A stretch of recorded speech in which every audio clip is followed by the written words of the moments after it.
Magandang gabi po sa ating lahat mga idol, nandito po tayo ngayon sa Burj Khalifa, Dubai Mall sa mismong Dubai Fountain. Dito mga idol mapapanood natin ang napakagandang fountain, kaya lang tinanggal ko muna ang tugtog para hindi tayo mapag-alitan ng amo natin.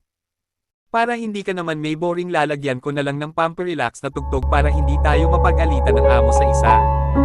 Dahil sa napakaganda ang daming tao kaya nangawit din ang kamay ko sa pagbi-video.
Salamat mga idol sa panonood at huwag kalimutang mag-subscribe, like, comment at share. Hanggang sa muli.